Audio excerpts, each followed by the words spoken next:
chicken afusa chicken ensonga za chicken ozigoberedde nnyo kye kigenda maaso nabadde naye jjo twabadde awo ku Kevin atulaba movie chicken nangamba ntambi mbakunoonya kika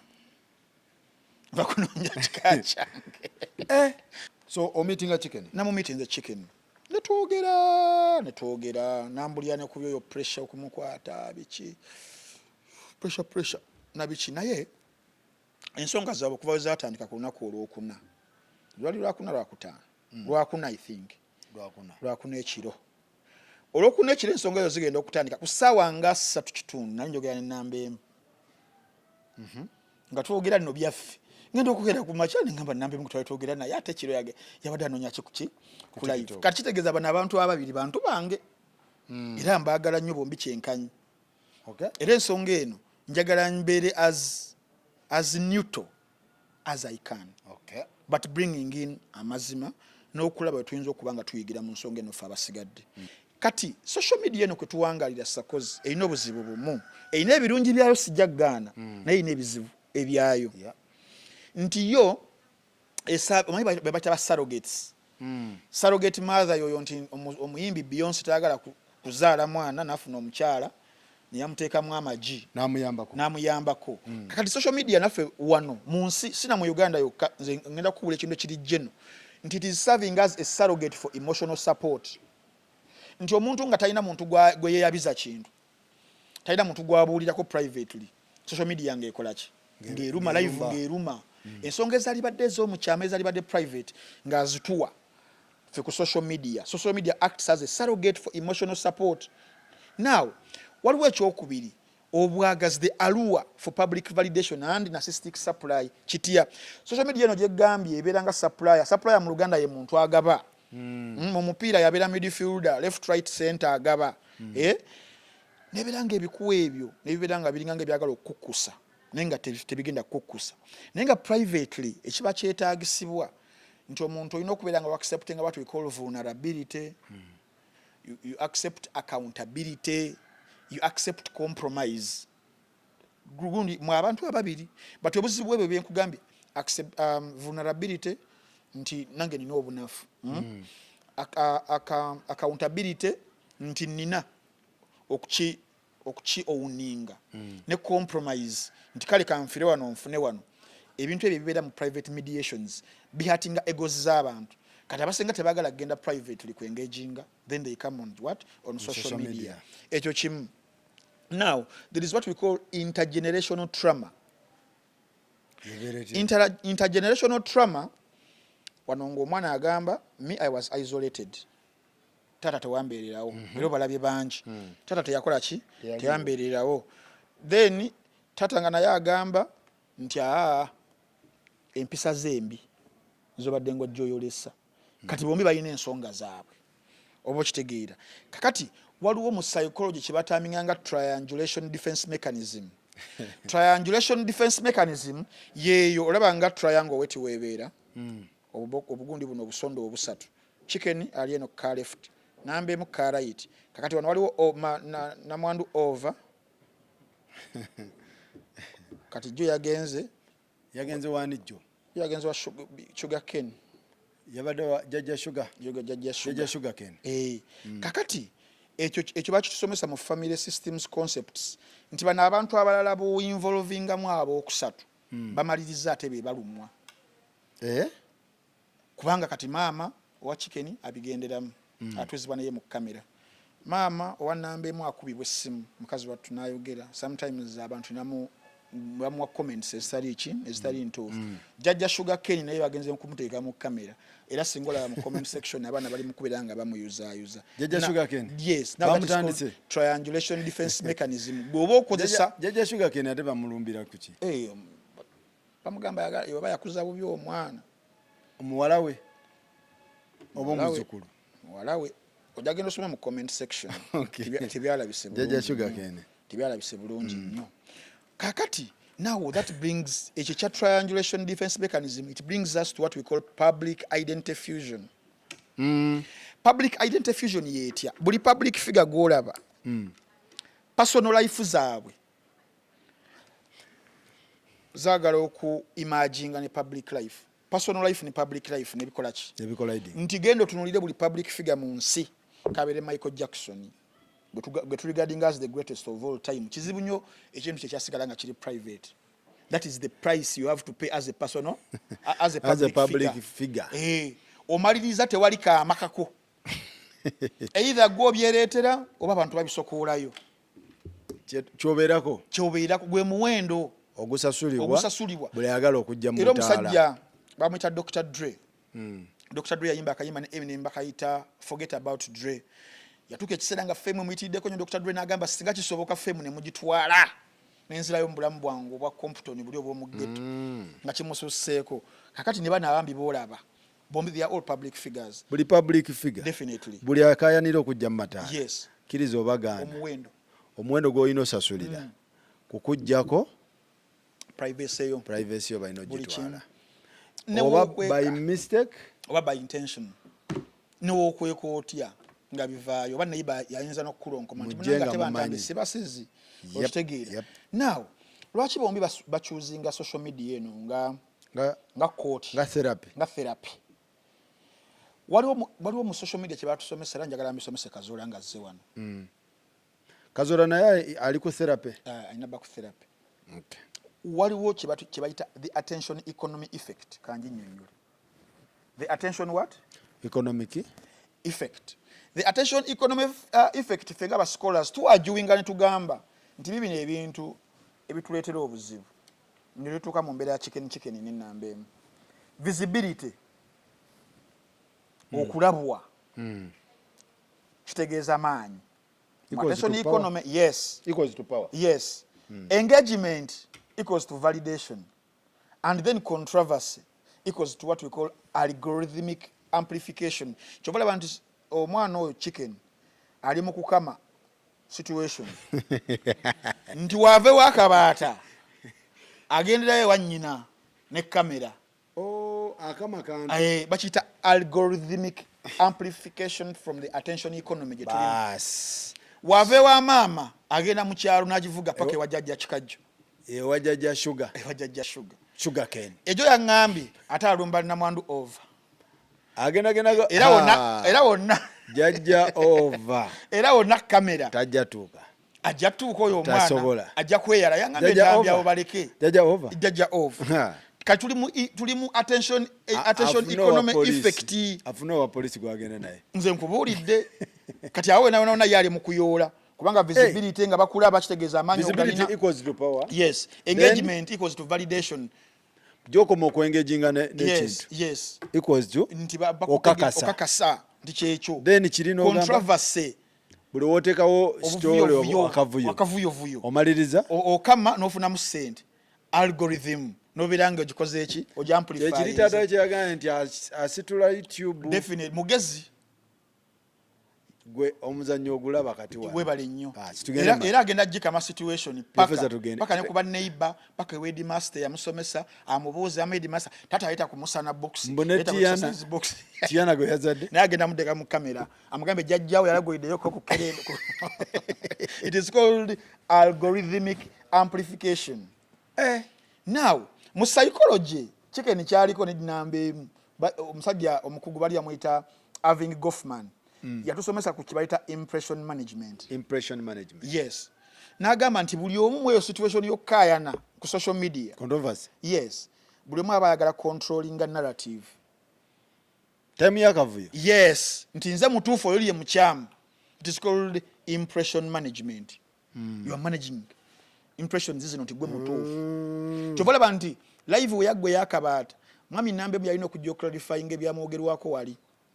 Kumbozi mukati ne chicken kwe kudduka ewa nnyina ebyayogedda byonna n'ekiro mama muyambeko abishapinge bulungi nnyo akuba oluwawu kwe kudduka n'ewa jjajja akuba oluki akuba oluwawu kakati waliwo ekirala Irving Goffman kyatusomesa kye bayita repetition defense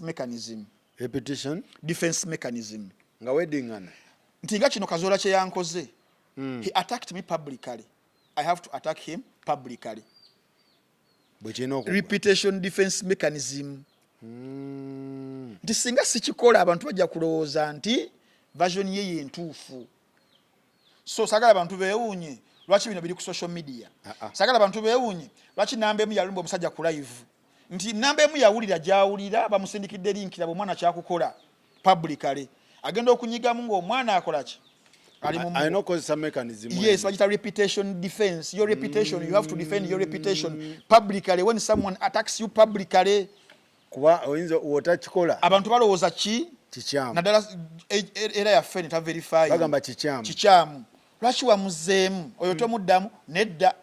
Perception is key. Yes. Controlling narrative is very key in social media era. Oyinza omaliriza nga bagamba olaba n'okusirika yasirise byamuweddeko. Yes. Musajja mutuufu kakati awo tonnenya tulina kutegeera game nga weekola ki nga weetambula. Now omusajja omulala omugezigezi ali amuyita Frank Eineben yali musajja mu Sweden yatusomesa ku kye bayita validation seeking and social reinforcement nga tuli ku kyannamba emu ne chicken ngetegeeza kya nakugamba nti zino likes zola ku TikTok validation seeking. Yes, validation seeking and social reinforcement. Nagamba zi likes, zi comments, zi shares ezo zolaba. Ezo. Download. Yes, that social reinforcement nagamba create a feedback loops. Neberanga instead of olutalo okuzikira escalating lweyongera bweyongezi. Now kyekiri nti ku show yakabata weggwa twalirowoozezza bagende ceasefire. Neno okutuuka olunaku olwaliro videos kyakola ki zikyatuntumuka kyebayita validation seeking and social reinforcement. Loops zino zicreatingibwa ng'olutalo olulina kubanga lukola ki nga lweyongerayo bweyongezi. Kati ba supporters netufuna abawagizi ne bedividinga mu camps bbiri. Team chicken, team namba emu, team sugar, sugarcane, team sugarcane, team avocado. Bas. Team tomato sauce, team chips. Tomato sauce ye muto. Chips ye mama. Tomato sauce ye muto. Chips ye mama. Yes. Nankumba chips. Ye nankumba chips. Yes sir. Bas. Wano chicken tata wabwe nambe mutake sekoko. Adak. Okitegeera. Kakati bana ababiri omuto wala kafino kaita Gemini Man. Aka Will Smith. Kalikati. Will Smith yali operative wa CIA. Nga yakola ebyannaggwano naye naakula nga ali myaka gya 5 ne bacreatingayo Will Smith w'emyaka 2 ow'emabega.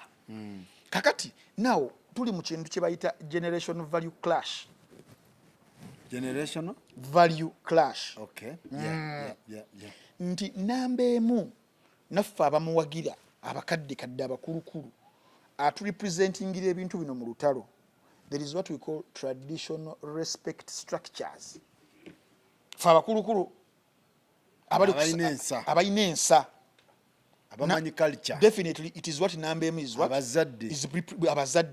It is what namba emu is representing to us. Nti namba emu representing affe ab'ensa abamanyi kye bayita traditional respect structures. Ndi ffe mu kukula kwaffe sakozi nga baabawo n'owabakusinga olunaku baabaggalamiza nakkuba bwekiri ffe mu ngeri gye batukuzaamu.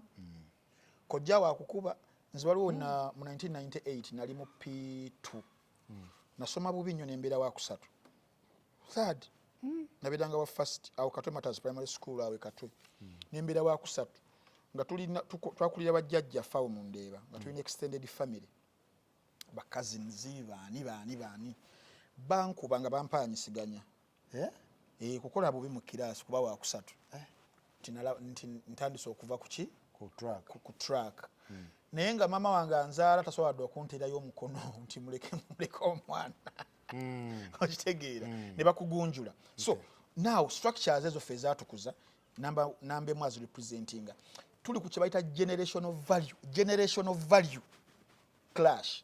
Namba emu na representinga kye bayita parental authority. Omuzadde kuva mu Bayibuli bakugambirawo nti otyanga kitaawo ne nnyoko era obasangamu ekitiibwa ennaku zo z'oku nsi zeeyongere. Yes. Omuzadde tasobya. Ngenda kuba generation yaffe ffe eno ye yabajenisa egamba said who Abba Makasi yakikubuuza. Naye ffe ab'ekikadde oldies tuli ku parental authority. nti muzaddewo wenako ovunaanyizibwa okyaya muno buli kimu kirina gundi zaakyo nti ne mu business bagamba nti a client is always right si we bagamba mu business kati naffe eno webale kati naffe eno mu clash yaffe eno tulina parental authority tata bange kasankubira essimu essaawa zino wazaala abaana yes nze bazadde bange balaba social media zange they follow me era buli wenseerera simu ng'evuga mama ng'olina omuwa obudde oba ddakiika emu saawa emu n'ayomba ng'oli wano ye wayogedde byaki ebyo lwaki tobivaamu kati bino byakazoola agenda kunkubira akazoola agenda kati omusajja wage ogenda mukuba kati wakubiraawo biki naye ng'owulira ye maama kiwulidde okitegeera kyakulinako obuvunaanyizibwa webale wadde weesuza paka woogenda mu kabbuli kati fe generation yaffe bazadde yaffe tubabuuza tufukamidde bwekiri tomubuliza mu mmotoka onogifuluma yeffe n'otuula ku mukeeka awo ne munyumya webale naye bano babuuliza muki how are you biki mami fe tubayita bamaama bataata okitegeera definitely now kakati mu ebyo byonna nambe emu na representing what we call moral expectations nti mu biro byenkugambye ebibiri parental authority and traditional respect structures twagala okufunamu biki nti woba ozadde omwana what do you expect from omwana wo parental expectation parental and moral expectation nti omwana wo ife mu kukula kwaffe bazadde baffe twabanyizaako na bintu bitono nnyo oba bwalinga busungu oba balinga babitegeeza nagaago kyana gwenkuzaala okusa okitegeera nawe those are moral expectation ng'omwana slidinze beyond repair avudde ku track kati namba emu ye obusungu bwe oba ne reservations ze nti omwana ono morale yakola ki yawuguka n'akyama nti byali ayinza okubeera ng'asuubira mu mwana tabimufunyeemu omwana awabye now expectations morale zibeera down kakati kiridinga okudinayinga kyebayita tujja gendayo anyway chicken ye on the other hand as a Gen Z 24-25-year-old what he represents ne ku timu zino zenagambye zidividinga nga tuli mu violation seeking and social reinforcement nti bo abaana myaka 25 kukka wansi children born in 2000s abamakasi bani bo bagamba nti tulivinga mu digital era self expression yeriwa digital era self expression ye yabana okuddamu bazadde bwabwe nga bwe baagala ate omuzadde oli ayina traditional respect structures zebatukulizamu takiwulirangako kati clash ejja ndi ku generation value clash ndi mukubuulira bano ensinkano yaabwe lwaki tuli wano kati bano abaana ba digital era self expression ye maama we wamugamba kino amuddamu fe batugamba tetubuuza gyemuli kale tukwatagana ate nebyo kale wano mu lutalo nti mwana gwe ovaawa ate mama ombuuliza kinina eddembe lyange nkuze fe nga okugenda mu kikirimiggo wano mwana agamba neddembe lyange lwaki sigenda was enjoying I'm living life fe batuteekangako ssebo kafyu naye bano omwana agamba maama wenze ndi mu yolo ng'ategeeza only live once nga ye moto ali mu yolo yes walina okubawo clash definitely kivula nti webesanga ku camera webesanga ku live buli ma representing ebibye then you clash professor Kinyonyi oba okitegeera kati chicken ekyokubiri are representing what we call rebellious individuality yeriwa rebellious kiba mu kugambo what is a rebel someone who rebels obuyeekera nti omwana omuyeekera yoyo nga talaba consequences zigenda kujja maaso ng'asobola okwetunuzaamu kamera n'akola byeyeekoze n'abiteekayo nga tamanyi consequences zaki za mu maaso nti era y'abaana baffe bano born in 2000s tajja kumanya kigenda vaamu consequence ki because of what era gye balimu ya digital era leading to what we call rebellious individuality ate nga bali mu kye bayita internet fame culture ogitegeera yebapika tata boluyi mu kamera ogenda kufuna katambule kutambuza kantu internet fame oba okitegeera kakati zino kyebadde mbanyonnyola bano basebo ne banyabo kyebayita generation of value clash tibajja kuclashinga naye obuzibu obuliwo lwaki social media ebeera arena mbi nnyo regardless of bino byonna bye mbagambye. There is what we call narrative enforcement. Yetya statement says we ziba zoogeddwa buli omu nga we yayogera kyova olaba Nambe munnamwagala nnyo ku live. He constrained ebigambo bye. How? Singa oddayo n'ogiwuliriza bulungi nnyo ng'omwana baba mutuuzizzaako akazito njagala DNA genda maama wakole ki akugambe akubye taatawo. Lwaki ffe twakulaba tugamba nakati yakikyayogerwa maama yagaba omwana tomanya taatawo paka maama wo bakola ki paka maama wo ng'afudde something like that. Bwekiri kati nabemu yali mugezi okumanya ekyo tiddayo wa maama gende wa maama kuba yagaba kuba nange nyinza okwegabira ng'ate maama nkya n'ayisa dikurisigwe walaba donizera we yajjako biga y'abaana yabamutwala yekka obalaba chosen beki teyajjako amiri abaana kati amiri singa yagamba bange ngera okuba n'emmeeza webale nnyo kati Nambe mwano kyeyewala nti agenda gende wa maama obusinga obungi buvaawa. Yes. Kati ndi narrative enforcement nti ebigambo ebyogerwa oba toweegendereza ku byogera you get psychologically trapped. Kyova olaba nti omwana olwavudde awo wayiseeyo saa 17 obwedda nzibala olwava ku live eyo n'akola live endala nga yeetondera taata we ng'avuddemu eriwa ng'avuddemu eyaki eyakabaata n'akola endala neyeetondera taata we. Taata omanyi munange gonzaala gwampa obusungu naye munange ensonyiwa DNA teyeetagisa we mbanje funye tekina kyekimiininga nembasa kifunye tekina kyekimiininga. Now you're psychologically trapped but oba tohiirinze kyova olaba nti ate olwagivuddeko wayise saa abatrapingani taata we aba yes psychologically ali trapped. Okay.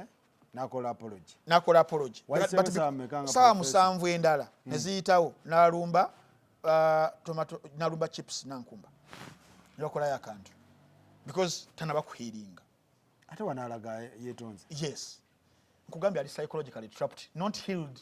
N'agenda ewa chips we yamuwaddeyo akantu n'agenda ewa kikajjo wuuyo ayagala genda wa over ate nawulidde mbu yavudde ewa chips yeetonze era wava ewa chips neyeetonda wava okwetonda n'agenda ewa kikajjo wava ewa kikajjo yangambye agenda wa over paka ku muwogo kale musibataayi yangambye agendayo weeks 2 maaso musibataayi ate yani batobe ne batobe beba musibataayi.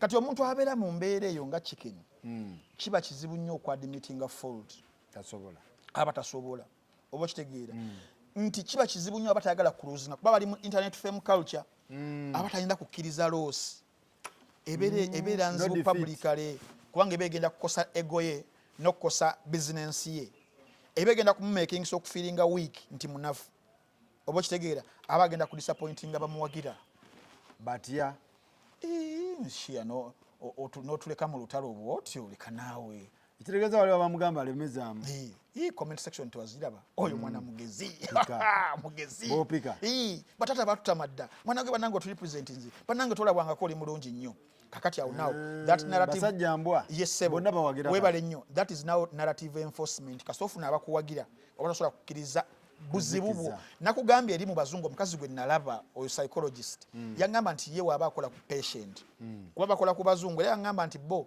ye kuba clients tekuli mu Afrika basumbuwa omufirika tayagala ye ku acceptinga nti asobezza okitegeera naye omuzungu asooka mu acceptance eyo nakkiriza nti alina ekizibu nakkiriza nti ali vulnerable yeetaaga kuyambibwa. Omufirika takkiriza omufirika nze nga nakoze eki nze namale anjala okugamba ondabako obulalu golaba byenjogera ndi mulalu naye nga ebimuvaamu byonna biraga ali depressed ali stressed. Now nagambe kibayita permanent digital record obuzibu bwayo permanent digital what record nti ereetera what we call long term permanent reputational damage buli kyogerwa kisigalayo. Kyova olaba nti olunaku olwa was it yesterday waliwo omuvubuka ono yakomezaawo ka video kano aka chicken bambi permanent bagise permanent digital record permanent digital record ereetera kibayita long term permanent reputational damage waliwo ka video kano tusobola kukazakola ki kaba kakambe makani ka chicken ng'akola ki yali mukambwe ng'ali ku live ndowooza nga 222 nga alina byayogera gikole bwotyo gikole bwotyo gikole bwotyo gikole bwotyo. Now kakati reputation ebeera damaged mu maaso. Waliwo bigambo ne character yo. Waliwo omulimu gwe bampa somero limu nendiwa abaana ba TikTok okustickingako essomero eryo kuwaaka content. Kati omu ku bo either yali Edward the Great kuba na Edward nali nkozesa Edward CD Media Chris Mera oba Entertainment Talk.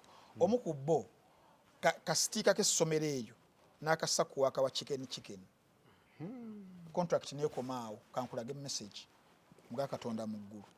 Essomero erigamba tusaziza mu contract olw'okussa ekifaananyi kyaffe kuwaaka owa chicken kibayita permanent digital record nti ereadinga ku long term or permanent reputational damage. Message yiino kitegeeza bannaye abatematema waaka ekyo nno tufunemu ekyokuyiga. Kyali bange ba Point Media, Edward the Great, Big Up on the Soul, CD Media, Collins, bamwita Collins. Oli musajja wasiibye. Njagala nsomere message eno saagala nakutunulayo eno gisome. The school called it off because their advert was displayed on chicken video. Uno kaka isomero liri tolisoma na ile ngali amaanyi lino anifunyeka jigi olaba abana benamuwa gasome soma. CD Media, Chris Miller, Edward the Great. Yes. Bebali mu ddiiro. Uno gaya atera okumpa emirimu. Uno kyaliwa nga atera okumpa emirimu. Kati nze nalimba managinga. Kati omwezi we gwaggwako ne mugamba tetugenda ku renewinga. Kuba yayitambulidde naye n'amaana ambulira amazima. Nagamba nti ya munange abaana bo batusaako essomero lyaffe balisanga ku content wa omuntu oyo wa chicken. Yes. So buli kye tukola basebo ne banyabo, ladies and gentlemen, it might affect us. Digital so print. Kibayita permanent digital record which brings to long term or permanent reputational damage. Nga buli company gyogenda yokufuna gig bagamba ntambi nedda oli muwebuzi. Ntambi nedda okitegeera. Kakati era eno yetebimanya. Katani agenda bibamanyisa. Tewali tugenda bera mu crash forever. Okay. Paka omuntu yoba waakula oba naakola ki, I really don't understand. Now wokulya kiba kikulidde. Kiba kyakulidde dda. Ojja tuuka okwesimbawo. Yes. Ng'oyagala bali abasajja betulaba bali mu advanced countries. Ne weeba katugeze nti nno walaba issue ya Bill Clinton ne Lewinsky 98 damage yakola ku president wa America. Ne weeba just affair, ne weeba just text message ng'ewabye ne bagiroba we bati ngo badde osindikira atali mukazi wo mu ngere kikulya. Reputation ye begenze forever. So kati generation eno bitegeera. Yes, kati kisembayo wachi tuyita moral spectacle culture. Omanyina ze kulambika na tugende mpola. Yes. Ensonga awantu obwakulu. Nnyo. Kino kitegeeza ku social media kuno waliwo abaamazaawo edda. Kituufu. Waliwo abali halfway. Yes. Waliwo abali mu koota, waliwo abatannayokya. Kituufu. Naye tukoze tutya okwetereeza? Because waliwo omuntu gw'osanga ku social media ye nga buli lunaku akeera kuvuma bantu. Nga tafaayo. Wemula kola ki naye ng'obulamu agenda mu maaso. Definitely. Ojja tuuka ng'olina ekifo ky'oyagala kiweegwanyiza oba ng'olina ddiiru gy'oyagala okutula. Nga teriyinza kutrustinga na kwesiga. Omukulu oyo bwakawe bw'ati bw'atambula. Kati ate ba CEOs abantu abakola decisions mu makampani agasinga bagwamu eno generation yene representing traditional respect structures, parenting, authority ne moral expectations. Aba representing ebyo nti balaba ntambi nga yetwala ne maama we oba taata we ku live tebasobola kuddamu kumpa mulimu. Bebagaba emirimu. Yes, bebagaba. Bali mu position. Kali nze bakubanga nayisabwe nti muno wakisinga yanzijako dda Job Giant Biva nga olaba Dr. Senjo era sobola. Owa Biva Organic. Andi sobola ne Baba TV wano webambira because amkulira. Agwa wano. Balieku agwa wano mweno tradition ine. Era wosanga wano nga muntu mukuru. Yes. Nga agaba emirimu naye nga adiringa ne wano. Yes. Then otegera butegezi nti n'oyo naye aliko ki? Ali wano. Aliko ekikyamu. Webale nnyo. kati kitegeeza tulina kwekwata bulungi bale bino bintu byogerako tulambika tuyigiremu gwe vuma abantu webula abantu kigenda kukolera ogenda funa fame but omwana teyafunye fame oyo pressure abadde alina following y'amaanyi naye kakati nnyo abaana naye kati saawa zino nti wabikola totegeera saawa zino abalinga nga bamuwaga nti nno Ssaabasajja weeyongere tebamanyi gyali bamunonye ekyanja nawe badde asula kyanja yes bamunonye omwana naye ekuŋŋaanyiza abantu bamunonye naye nga kikwewunyiza nti mu kuvuma okwo mubaddemu abamuwaga naye ng'omanyira be bamu abaana abo abalina kye baamisinga okitegeera twongere akatambi ekyokulala olwo abantu abayita narrative eno gye nagobye eriwa nga bagamba nedda ntambi omwana taata we teyakula naye taata we yadduka n'olwensonga eyo teyafuna parental guidance n'olwensonga eyo yakijustifyinga okukola bino byakola byonna naye ffenna aboogera wano abasinga ndowooza ebitundu nga 9 mu African setting kizibu nnyo okusanga abakuze n'abantu ababiri percentage ntono genda East London abaddugavu abaliyo nabadde nkola research awo nga bagamba only 3% out of the 100 which means 97% left tebalina bataata bali nabo mu life they are with mothers oba kitegeera kati ffe mu setting yaffe neya ngawe mugimanyi ey'okuyiriba kukola ki emaliriza etwa demonstration ki bwe zityo ng'ogenda kuba ne maama wo muyiribe kati abasinga you cannot justify nti 97 abasinga mu population abakuze ne bamaama baabwe nti kijustifying okubeera nga they go the other wrong direction no mulimu n'abaana abamu ng'azaaliddwa agenza okuzibula bw'ati nga talina muzadde gw'alabako and they've been one of the most successful people. There are many. Go and ask any successful person, any business person, omubuuze ku family background. Bapasa bugembe bali muvuma bantu. Go and ask them. So nobody really orphan. Definitely. So not growing with both your parents or one of them doesn't justify okola byokola then ogifula excuse tewaliwo mu bulamu bwange n'olwensonga eyo ndeka nkola ebinakola tewambeererawo. That is very wrong. Roza kyandibadde kirungi n'osooka otegeera lwaki ono teyaliiwo. Definitely. Then n'omublaming oba ku ekyo oba olina okumanya oba olina okubuuza but then also akooya gwokejja mu nnyindo. Yes. So todda mu bya history. Atoddamu ebyo mbu ate maama tewaliiwo ate because fena tubadde ne background zeze z'abazadde either absentia olw'entalo either absentia olwa ebirala sente biki bakoze amaka weebityo okitegeera but because tuli mu kye bayita moral spectacle culture. Moral spectacle culture yeriwa social media eno gye tuliko esurvivinga n'ebintu bino ebigibeezaawo nti audience bano abalaba ba Trevor benjoyinga abantu era afuna akatebe ne soda ne popcorn nassaako essimu nga tava kutagala namukubira because benjoyinga okulaba abantu abeeyuza those who expose their dirty linens. They enjoy those who shame themselves. They enjoy those who accuse themselves. They enjoy those who defend themselves. Now, emotional damage will persist. Because of enjoying. Bebo kibaita moral spectacle culture. Olia ya katambuza jangu gwe laba choliko jangu osubwa mukoze kikambwe abantu bagala drama bwati sadist. Definitely they are sadists, they enjoy that, they enjoy the drama. It is called the moral spectacle culture.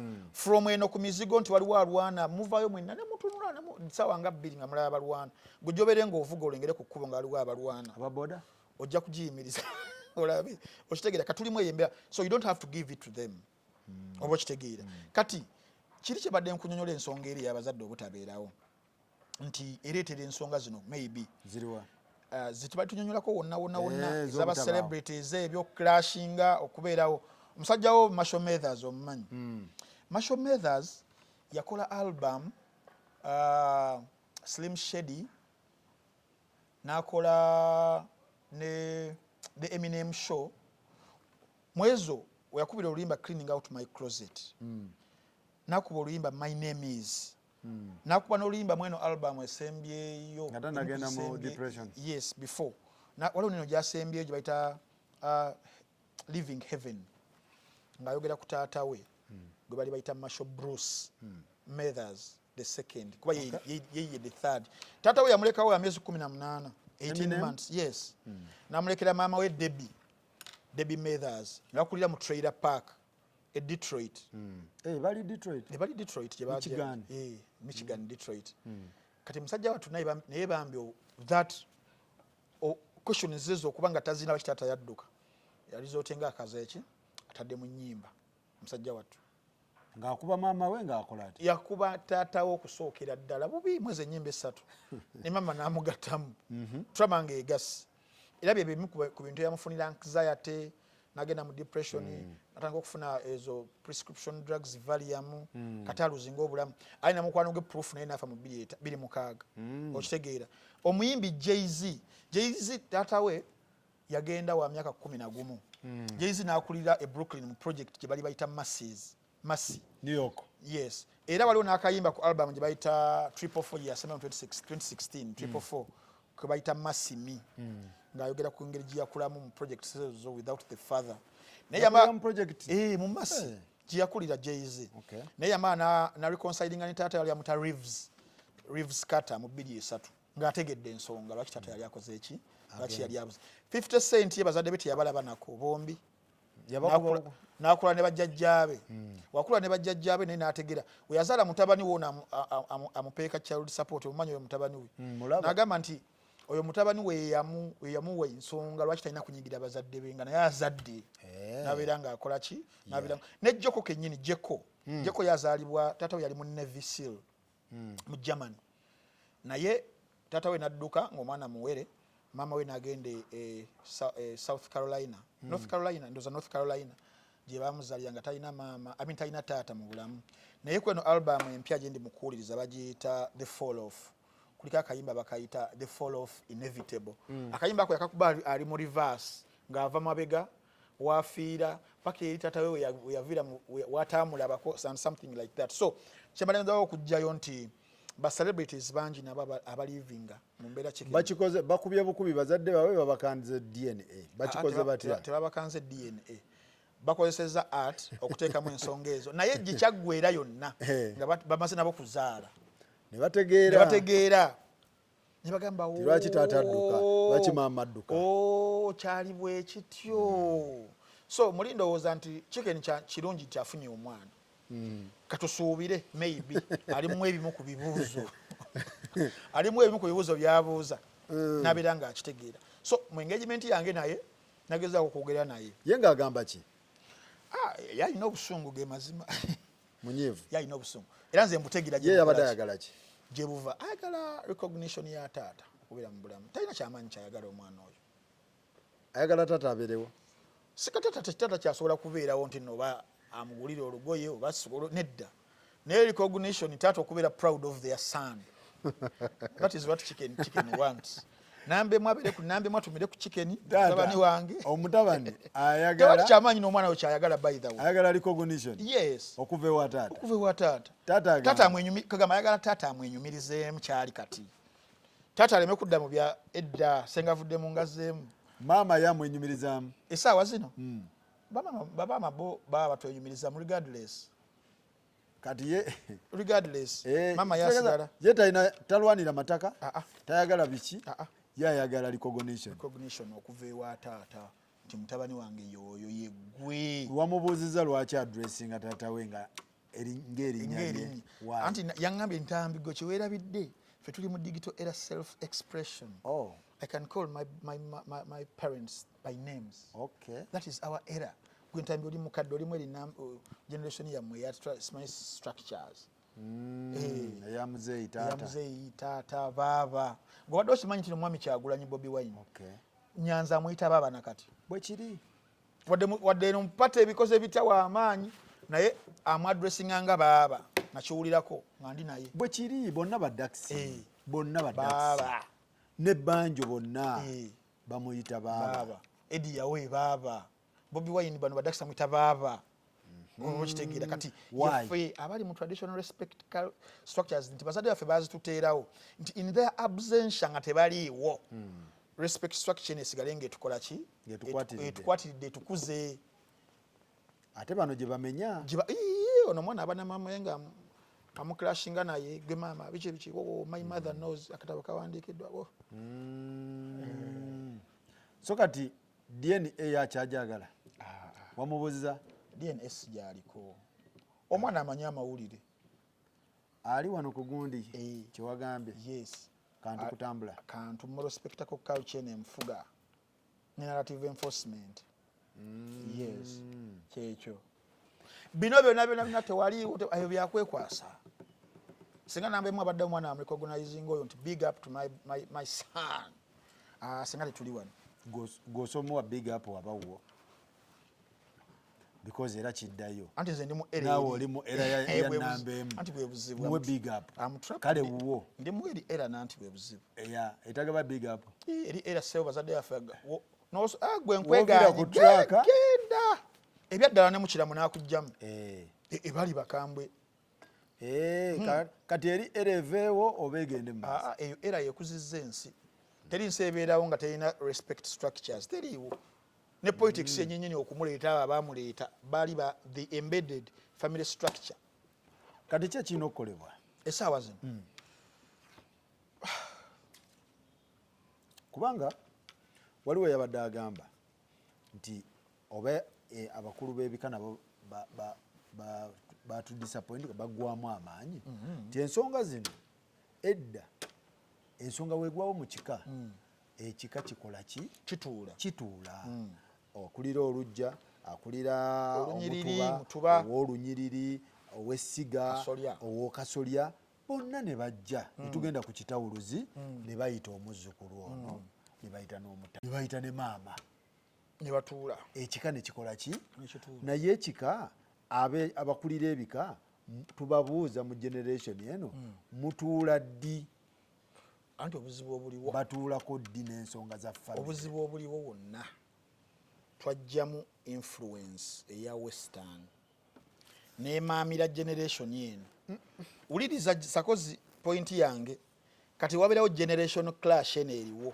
nti balina bandibadde baagala abakulu b'ebika ku baana ababiri ani gwe batasobola kuyita tasobola kuyita mwana kyogamba oyo omwana munene nnyo ku mukulu w'ekika anti ye alaba ebyo tebilina mugaso ye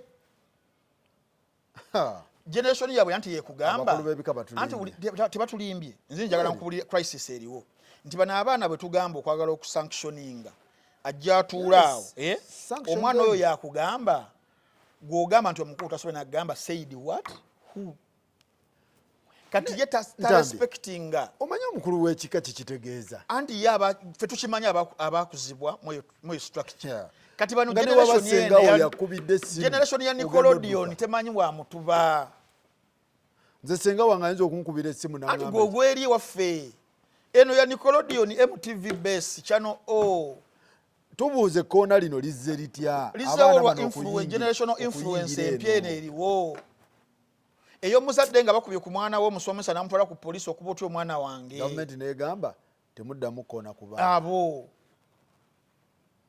community nga tekyasobola gunjula mwana n'owobeera gwe kojja gwe entambi okuba enneesiwo oba kazini oba nephew nga maama we ajja kuteerako olutalo okuba otya omwana wange tolina babo era bataata bangi abali mu makomera webali nnyo nga babasibye kati generation eyo omwana ana respectinga atya omukulu w'ekika ow'akasolya nagamba owaayi nze nswazibwe bwentyo kuba abaana bajja ne mubika ne batandika owemulabwemulaba tuli mu kalu kyeno ku social media abaana abakyayisaamu n'abagereke olugaayo bakabaka olwo omukulu w'ekika tabalayisi nalabakaawo omwana ng'agamba mumpe ebyange webali kati yeyo culture yeyo abaana born 2000s they cannot respect the cultural institutions but cultural institutions zo tubuuza zo zitaddewo ki zigezezzaako n'ebisaka tebibi babitaddeyo kati attendance eri ku percentage ntono nnyo wekika yandibadde kati babikoze ekirango naye nabo bagamba mumuleete omwana oyo nga maama w'omwana yennyini yagamba nga bayitaani yazza omwana ye mu kisenge naye gumanyi bamaama kye bakoze aba togendayo biki nga mbonyebonye naawe bulijjo batuyamba basengawo bajja kukulogera eyo gwokibaye muno ffe twawummuliranga mu byalo nogera n'owummulano ne muwe cousin bani ne kale sawa zino bamamba batyo kutwala abanawe okuumula nti bajja bakola ebintu bajja balumisa ensiri bajja bana bisa amazzi g'omugga basiibuuke buli sawa ni waba kuyambe nakuwa omwana gwe jajjawo omuzukulu busawa aba akuba essimu bambi yalidde tayesigana Joshua yalidde naye ffe mama akukasuka eyo myezi gimala kuwera ebiri n'ovaayo third term gasiya ng'okoze ate nga ali happy kati walivuddewo sakozi tetunenya abakulu babika tetubaalina omwana ng'afugibwa ayita mu mikono mingi n'agenda ewajjajja n'abeerako ewasenga n'abeerako naye kati omwana abeera ku maama ng'ate single mother abaana abeera ewa taata ng'ate single father ng'ali ku tabuleti ali ku gogo ali ku social media ali ku ki culture yonna endala eri western n'emujjira nga gyagoberera gyalaba Kim Kardashian oba omunenyaki sola munenya naye ze enkiiko tubabuuza bakyazikuba ku nyumba z'ebika zaali badde zikola naye nze nkubulidde the times have changed batuyita mmwe mulina obuzibu abazadde nammwe kati nammwe sebo abaana mwe mubawaga kati omukulu w'ekika akola ekinga gwe taata n'omaama omuganya omwana amwe percentage ya single marriages yahitinze eri ku 91% mu Uganda nadde nsoma statistics 91 single marriages either tata abali buli omu ali bibye tuli ku 91 bazaala buli omu n'agenda bibye 91% abakyali bonna it is 9% ate nga naye eyuuga kati tunanya religious institutions nayo zijja kubuulya nti munange twagezaako temukyajja mu church temukyajja tetukyabalaba okitegeera tulaga wakambwe religious institutions nayo ziraajana cultural institutions ziraajana 91% definitely abantu bali single ng'abaana babalina naye nga taata wasalawo nti munaye mumpeemukko kyekyo maama eno kyekyo awo tuba tuli 91%. Okay, my son Kasuku, yesterday my sons in the industry, my DJs and what were calling me, hey, Mzee Kazora, Uncle JK, or trending, God, I'm like, what's going on? Kasuku, man, I don't think people understood me. Over the blackboard and then I write Mpandike then Muncheng. I said, I am happy that the gossip content producers, because your gossip, have received the money. I am so happy. They didn't get even 200 billion. And my video was specific to Natasha. And I said, okay, fantastic. You've given them. A small mistake can turn into a legacy for Natasha. I spoke for people that do real content. Let them also have some funding. If you've given the gossip guys, it's okay, we are happy. No one is saying they shouldn't. Have even 200 billion. I'm okay, have it. But the real content people should also have. Even the person with the video, that a better video of your top Jaja with drones and what, cows and what, it was done by Lukman. Not any of your roofraffs. You understand? That was where I was going. Now, they tell me, Ntanda mbuyamvumi. Hati mweni ntanda maranga we. I met you 2 years ago in a gym. You had abused Navio. Okachwa Navio usha. Okajuma Navio.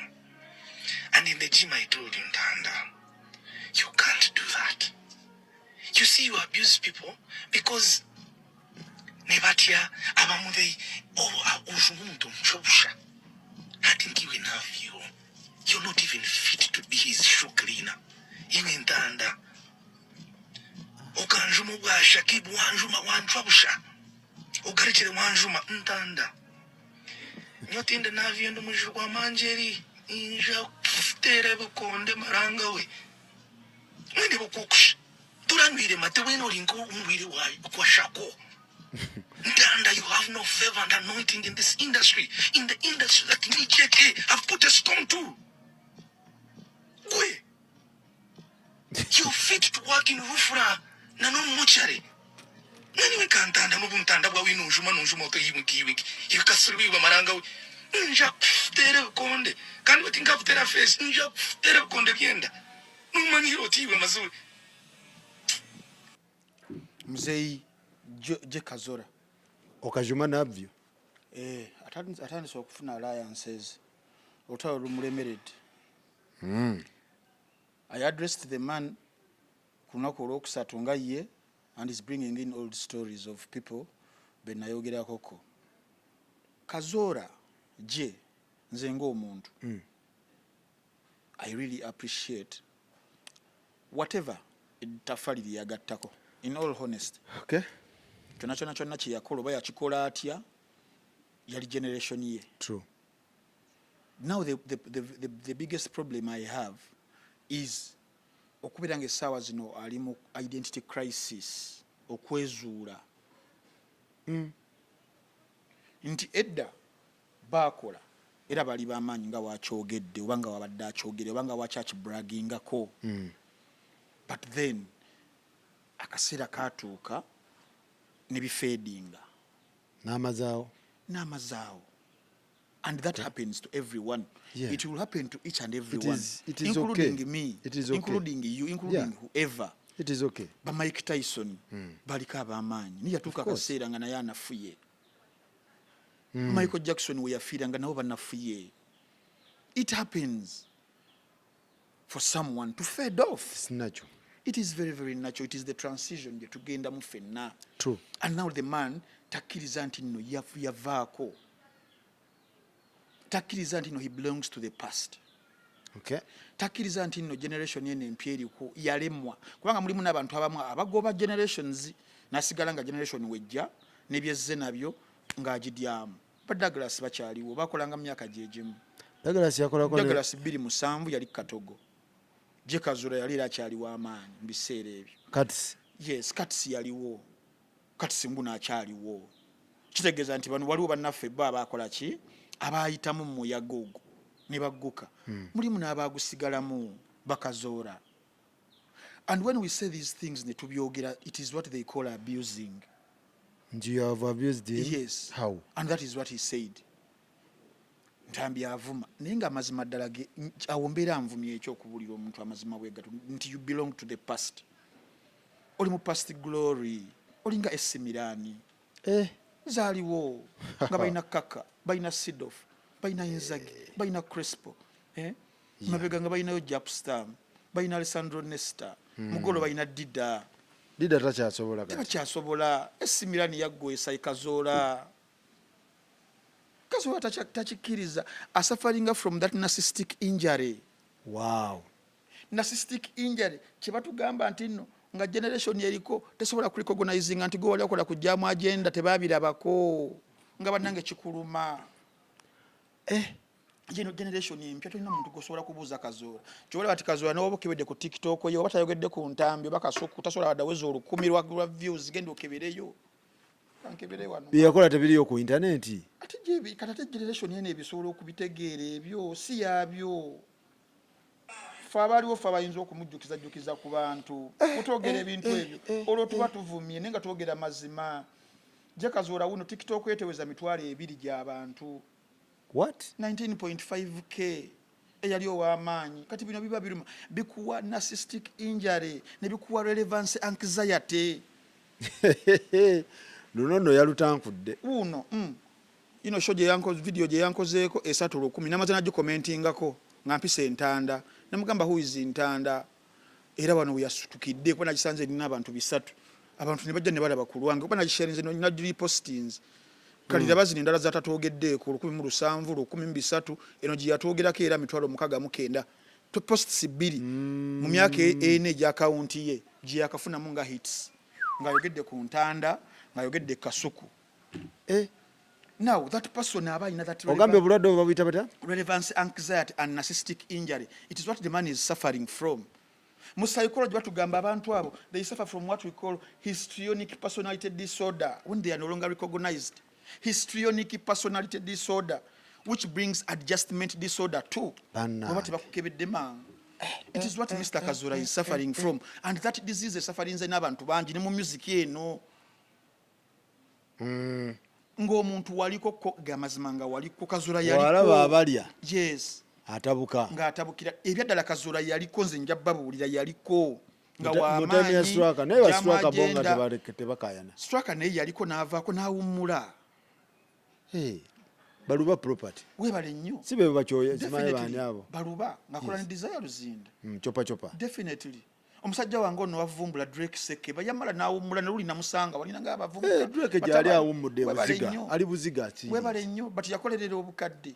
takyasobola kubeera nga awulira bubi nga waliwo generation empya eriwo kukolerera bukadde agende mu NSSF teyasevinga simanyi kakati omuntu oyo ng'alina obulwadde bwe butyo okitegeera ali mu crisis eyo ey'okwezuula histrionic personality disorder which brings about adjustment disorder buli wajjukira ebyedda annange kakati byakomyawo wano era omuntu oyo waba atandika emboozi ze atandika nakubatega era bwe yali akola post ey'okulwokusatu gye yakola wiiki ewedde Natasha Natasha simanyi my sisters brothers uncles cousin whichever yasooka n'abazizikaawo twazirunda your sister was a sister to his cousin's uncle's nephew.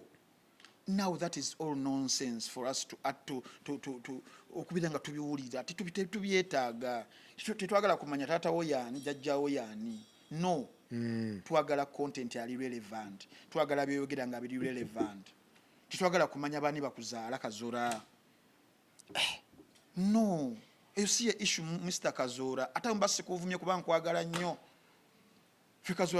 Kazola ewaffe jama agenda we yabeererako nga tulina Kaladi TV nga tunaaza abantu ebigero okujja okulaba ku Kazola soko naabe ku bigero gy'olabe Kazola baaliwo olaba ne sigiri eyo gy'olaba yaliko emmotoka Kazola sigiri yaliko emmotoka ebibimba bikka kati baamutematema ali mu scrap otubyogerako njiwe nja kuteera nja kukola kikakati ife kati sawa generation yaffe tukyalwana bikonde tulwanisa wano kati era nkugambye nti ali stuck in the past be bayagalanga okulwanisa amaanyi nja kukuba wenkusanga nja kuteere nkukole bwenti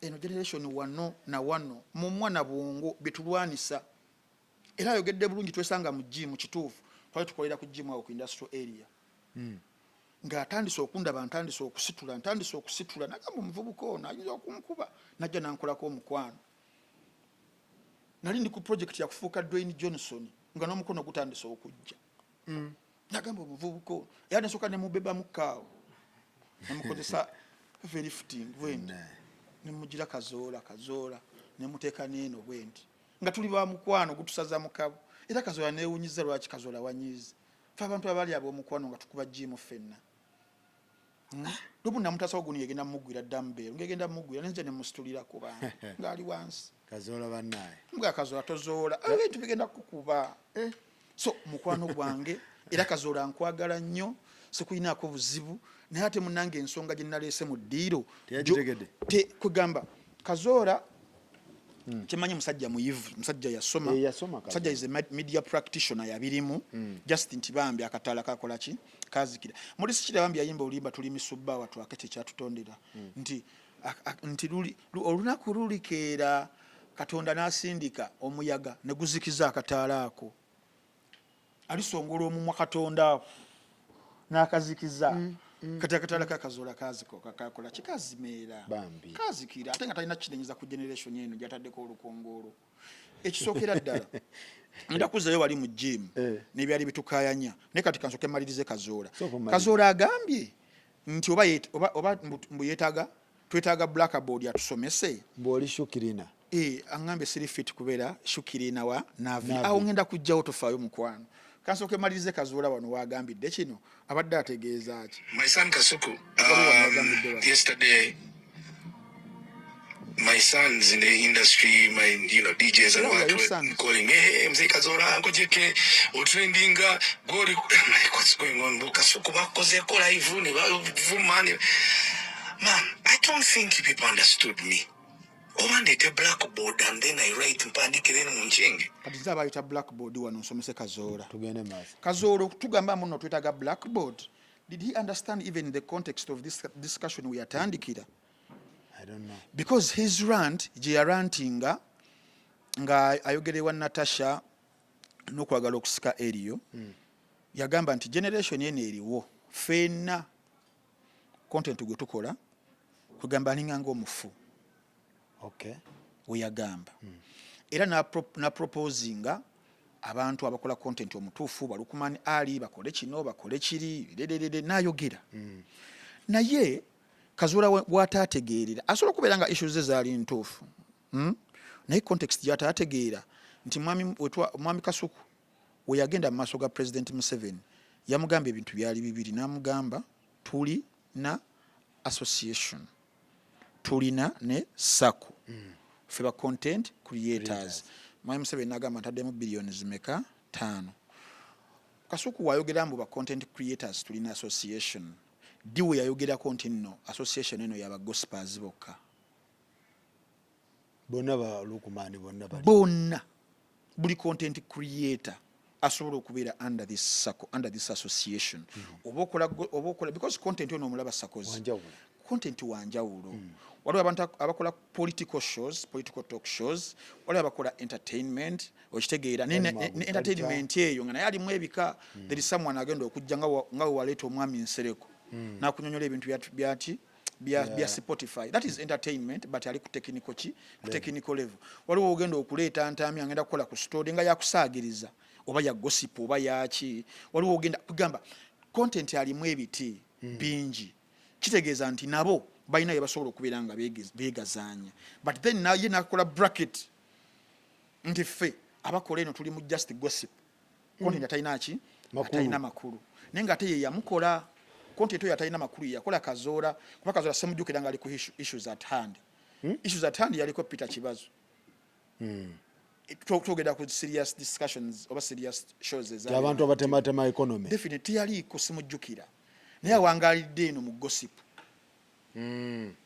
webamuwa omulimu ogenda okutereeza oba okutandika oba okujja Magic TV ku level paka ku level ddala Magic nga yo television yali erimu entertainment era yakolanga cheat coding ekuba music na movies tewaliwo share yawo only under his guideship singa tugamba nti wenali ku Magic FM neneta program bweti leke ebere blueprint kwe mulabira temwagigoberera ajirina tiyaliwo erida baji yakola show ku Magic kale but bazanyanga films eziri pirated nibakuba ne music batasasulira and that is it nefuneska attention y'abavubuka tikwaliko show eriawo gyatugamba under his run to wano there was nothing we agenda ku Urban what did he bring we are at a show giyaguza NBS how did it last bajigoba nako which show yalina show sijjukira na linya that is how irrelevant it was but yabera nko sawa mukaga nga abana be abantu bebase bonna zinezo mubala definitely nga abantu betegekera genda kukola yeyo ye yali producer wayo yali host bajitanga batya gola abanga Kazola something like that nerinya teriri synonymous nice chat yali ekola ki ku economy tewali kye yali egattako kyovula abantu ya losing ate nga ono musajja nkotinga mwami Edison kye yagamba mwami Edison ku mukaga yagamba n'agamba nti wotuukira TV ng'oli w'amaanyi nga yo weetwala sudo shoku TV ne bagiwa ssaawa mukaaga ogw'ekiro what does it mean ne bagana okugiwa prime time ku ssaawa 2 ssaawa emu ssaawa 3 because they are the prime time is ssaawa 3 emu paka ku 3 kale kunyanga onyigiriza that is the prime time of Ugandan television n'obulwawo sport oba kale ku macha because prime time mu Uganda television za mirundi 2 ku macha kuva ku ssaawa 12 mpaka ku ssaawa 3 n'akawungezi kuva ku ssaawa 10 mpaka ssaawa 4 lwaki tebamuwaawa abantu bobamu tebabasoba oba mukwebasa abantu definitely baba bakulese kuvunula birori sirikawo baby definitely abantu balose n'okuba amasimu abasezango bye kuba night economy yawo wano jajja Kazola musezango tegeza akikube simu now that was the show he was doing and then before you know it went off definitely but there are other people abalungi nga Kazola bali mu nsendala abakoze shows for almost 40 years Brian Secrets bakyaliyo bakola bachikuba omusajja wange wa power ye DJ this guy omuddugavu nya I know mulevu bwati DJ Funk Master Flex akyaliyo omusajja wa MTV yakola ku MTV Stars ali ku shade 45 so in the morning bachakuba akubana kumaja yazo kusaba webale nnyo wake up omusajja wa phone DJ si DJ ono yali partner wa Andre 3000 big boy tomula ku power now eninga ajiruddeko ono musajja wange Joe Biden alina podcast emukusinga amaanyi mu America akyakuba obo kitegeera Ellen DeGeneres bakyaliwo Oprah Winfrey Show bakyaliwo but for over years 30 years and plus but then Kazola tuka mu 2020 nga akatala kazikira mu 2008 9 10 oba tokyasobola kubeera nga oyogera And when we say those things, what do they resort to? That tubavumi, and they open up cases against us because they have bagamba nogo. But okuva tutandikidde wawe nalimbi. Watch tegeera. So tewali kuvuma. Saavumako Kazola, simuvumangako, namubuulidde mazima. Okumugamba nti generation yene ya social media. Generation ekulese. Emulese lwaki? Social media ina demands zaayo sakozi. Buli content gw'okola olina okubeera nga ali intentional. Ebya TV nno munnange n'oba wali toyagala olina okutuula awo UTV neeta habari ag'Oluswayiri n'olinda n'ogenda kwemu kyagera musaze dani kyazaze Mary Nakajunya nzaze biki no nga toyina wabo ye bafeedinga bakaba mbafa n'okufa naye nga toyina option olina okulaba oba binyuma oba tebinyuma yo 2 hours oziwaddeyo otudde because tewaliwo ki Mary Nakaju webale nnyo kati eno era ya social media werienzi lwaki Kazola aganya okugifiitingamu lwaki eganya okumwacceptinga lwaki alina histrionic personality disorder egenda okuleetera adjustment disorder ali mu kusafaringa narcissistic injury yekubeeramu n'aganya okutapinga n'okumanya what is demanded mweno era ya social media omuntu ali ku social media nga asobola okumalako emyaka 5 nga ali relevant mugireko enkofiiro muyite baaba lwaki there are a lot of options ku simu eno gy'olaba sakozi nti labayo luli twalinga ne simu oba ne Nokia ngozanya kasota snake sense yokwebuzaabuza obudde bukole ki obudde buyitewo essimu eno kuliko applications nga 100 osobola ogenda ku Muno Watch n'olaba osobola ogenda ku Spotify n'olaba n'owuliriza music osobola ogenda ku Netflix n'olaba music okitegeera n'olaba film osobola ogenda ku YouTube n'olaba okulaba channel ku channel aho naona those are options. Social media handles, good platforms eziriwo X, TikTok, Instagram, Facebook. Wonna kati omuntu abeera nga akyalina relevance mu competition ye y'amaanyi bwetyo muwe ekitiibwa nga afuna engagement, afuna views, afuna likes, okitegeera afuna viral moments ezigenda. Kati kikyayagala sente ayagala kitiibwa. What is it? Ayagala kyeki? Ayagala acceptance. Ntina ya akyaliwo ye kitakyaliwo. Wali mu mubiri nti tumulaba nti oye Kazola n'omusongako but taliiwo in terms of influence. He lost it. But asobola kikola. Tasobola. Takyasobola kuba era wuyo agiteekako bitambula. Nkuga taweza nko. Nebuuza kikyayagala. Bwabuziba sente mu muteeke mu association. I don't think in sente. Respect tutandiko jjumu. I don't think sente is a problem here. Kazola is well off, I think. He has money. But then kugambi wali ekisinga okubeera nga kiruma yekyo ekya relevance anxiety okuyagga and it brings hidden depression. The man seems depressed. Emitafu ne gimwereega ntamba nja kuteera ovemu ebyenda olinga mulwadde wakwashako abitebita. And now that is hidden depression really.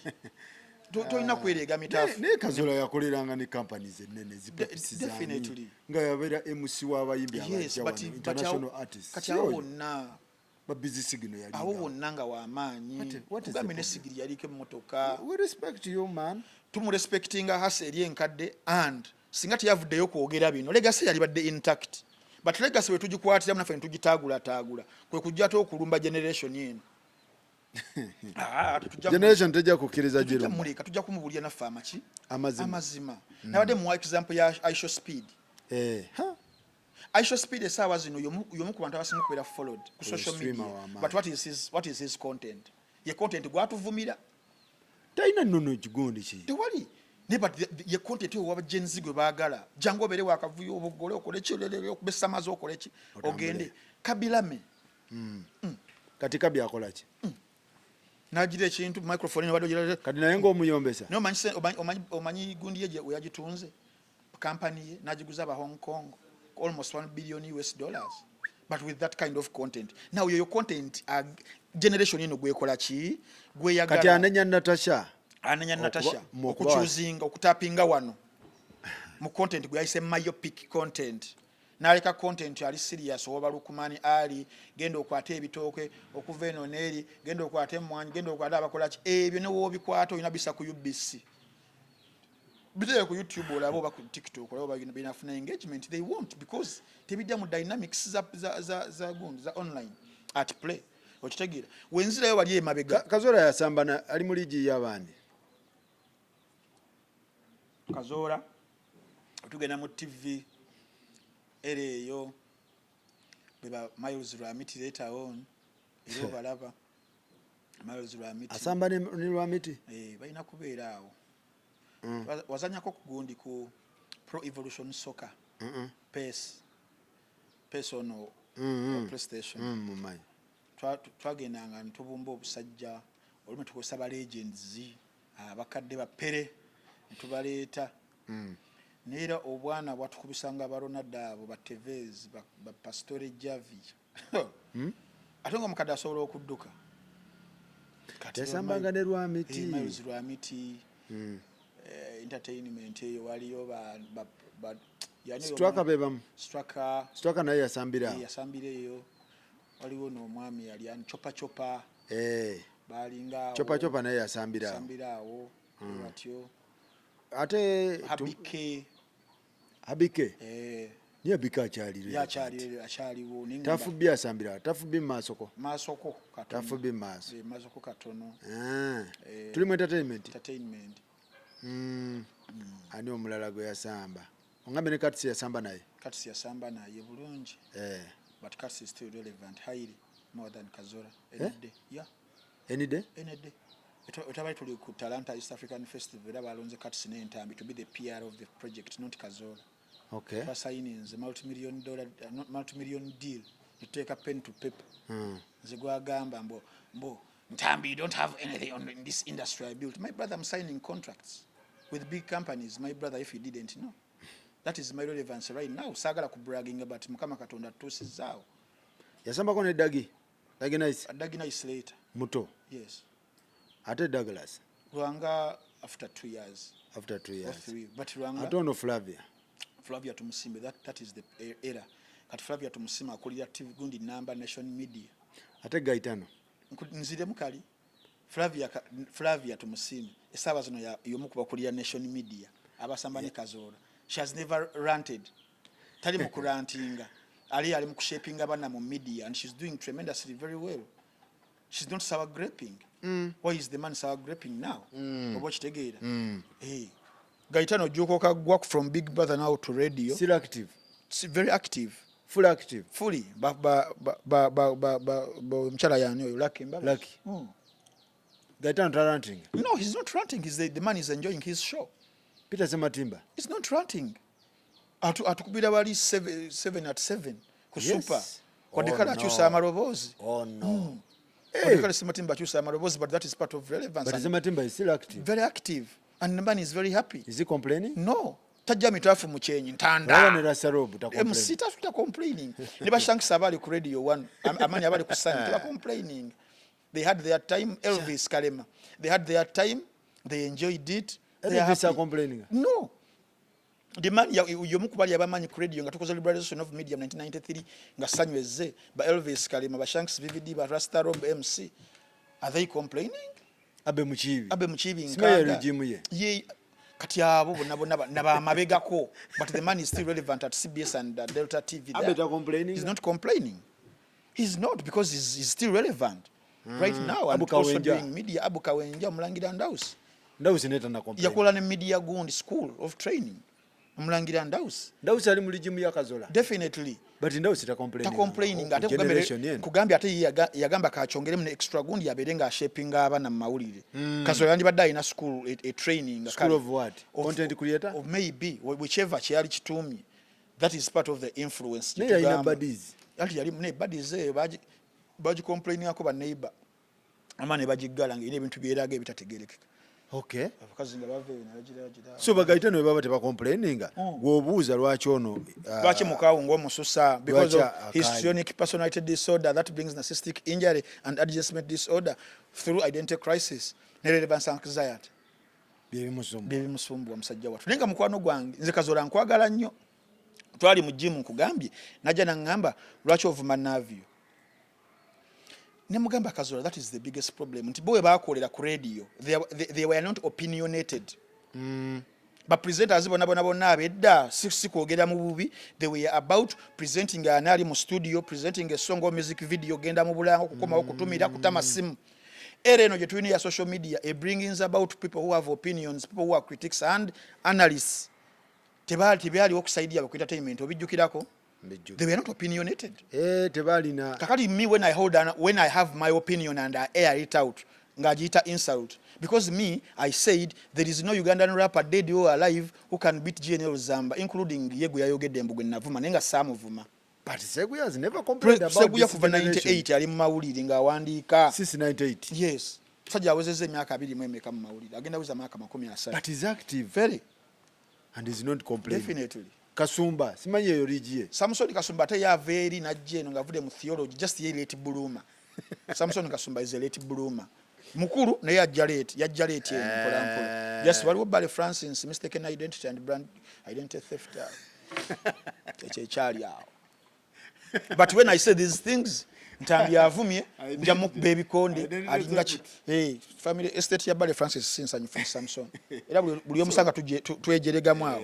So kati bana abalala fe twagala kwebuuza lwaki bana abalala bo tebacomplain oba batumye ono yeri nedda sajja bonze abamu nkoze nabo abamu they are very happy you know chichi bakiriza generation bambi SSF katono semanya bate ya saving achimala Uncle Edison from 1993 emitos achikuba akisinze emyaka 3 muchi never complained. He's not fully active. Fully active and influential and opinionated highly. Uncle Edison, Uncle Jenkins Mukasa. That is the area yasokawo ne bano nga bali mu industry, not media but arts industry. Wakitegedde. Omusajja namugamba kimu ne mugamba. Kakati otugenda mu lyrical musajja wasinga GNL n'ayagala okunyiika. Tugende mu vocabulary, tugende mu punchlines, tugende mu metaphors, tugende mu double meaning or double entendre. Bye wavuma gundi. Mu binavuma navyo. Tugende mu ability to say complex things in a clever way. Nagamba navuma navyo. Nimugamba tugende mu flow and delivery. Nimugamba how one rides the beat. GNL Zamba, switching flows, GNL Zamba, cadence, GNL Zamba, timing, breath control, energy clarity. Nga tuli mu gym. Nimugamba tugende mu storytelling and content depth. Omuntu a painting ebifananyi with words, struggle and emotions nga abisinga. Nyagamba nvumye navyo. Nimugamba netugenda mu discography, classic albums kuva Koi Riddles of Life, speaking vernacular, Renaissance, nabichi. Awo nagamba nti nvumye omusajja. Concert shows countrywide. Kakati awo, if I was opinionated, nemu bringing the elements and parameters that make a greater rapper. Mbeera nvumye. Kuba ngambye ekyabwe kyalinga kuyita luyimba. Tukyaziza omuntu ne bakuba ennyimba mukulika eyo buza ku bantu oluyimba tubatumiddeko mama Fusa n'akuba essimu ebiseera ebyo lubakyoyo baani ne bakuba essimu mu show ne bagiggala n'akayimba. Edda nga bateekawo n'ebintu ebyo kati nga baggalawo TV bulayini bijja green yellow red ne baggalawo TV. Kati saawa zino sakozi njogera ekintu wano gossip live n'okiteekayo saawa 2 omwana akitemaatema wembeera nga nalimbye nantemaatema analysis ne zitambula ntambi wano yatulimba ekituufu kyabadde bwekiti ne bwekiti bo tebalina n'abantu nawulirako mbu bapresenta abakadde bayimbisanga nnyo abayimbi ku bivulo ebyobwereere era gundi yakyogerako yakiwulirako ekintu waliwo yali yakyogerako ekyo yali Maulana Andrein ate ye nga wa era eno nekyali kyava dda bayimbira bwereere nga bayimbiza bwereere nga bategeka ebivulo ne bayita omuyimbi n'ayimba because balina okumukuba ku mpewo okitegeera era bafunamu nnyo bannaffe mbu bagira balya mu bayimbi abantu abo bafunamu. So Je Kazora oba ogenda kulaba interview eno just know the sikuinako buzibu. I like you, I admire your work, gwakola owe mabega yenna era ya bringing a legacy. Ali ku kikati simanyi siyinza kulimba ayitiramu manyi wali kintu kibayita name based microaggression. Wayogera erinnya Ntanda ng'ategeeza Ntambi abakintendinze because it's called intentional name misappropriation. Kati wanayita mu Natasha gwayogera because bitya naye omulanga agukubira abantu eno banange mutulabe kubanga wabanga agamba ali highly connected as he is aina family ties n'abantu abo lwaki address agikola wano. Why is there anti? Wacha agikola wano but then ayagala kusika kutambulirako era nkubwidde post says ebbiri yakakola zitambudde mu mwaka yina gwakoze emyaka 3 kwa kuba Natasha oboso omutuukako nga kazini wo weetaaga ate kujja ku social media but wanayagala kusikirako bantu kujjukira nti no omusajja yaliwoko. Babantu bamutegedde kati era ffe abakadde ffe abajjukira nti yaliwo ne kati ono Jenzi tabitegeera. Bazaira baby kati Zaira ayinza okutegeera Kazola wini wa mama ayinza okutegeera Kazola wini wa mama tamanyi Kazola kwabula baba ne ku YouTube alaka olaba ne chicken tategeera Kazola chicken naye tamanyi nabadde naye jjo ne mubuza Kazola nagamba kiki ani azodde nga tabitegeera. Anyway ebya Kazola naawe kati oba tutegeke match kuba bangambye nti nsaba ebintu bibiri. One, ffe mpaka zaffe ennaku zino debate ku Gossip Live tambi ntudde wano mukana akatebe oli wakati Kazola ali awo debate tulabe ku content creation, the state of content creation in Uganda as the topic. Are we moving forward or backwards? To debating ne Kazola wansinga nga mukwata mu ngalo wansi we musinga nga nkwata mu ngalo and we move. Kazola jeke Kazola any day any time any day Kazola woba owuliriza n'oba oyagala ncha ku lwakubiri oba lwakusatu tewetagayo kali haso no because I'm practicing it right now. He practiced it long ago.